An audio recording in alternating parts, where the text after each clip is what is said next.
You ask Tiger to solve. This deals with linear equations with one unknown.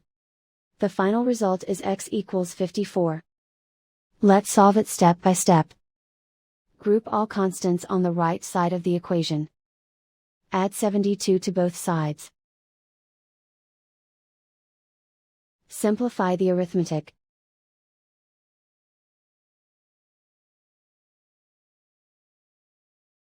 Isolate the x. Multiply both sides by inverse fraction 3/4.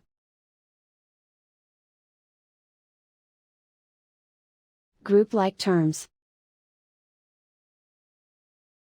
Multiply the coefficients. Simplify the fraction.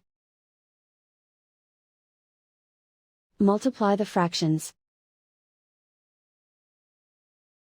Simplify the arithmetic. And so the final result is x equals 54.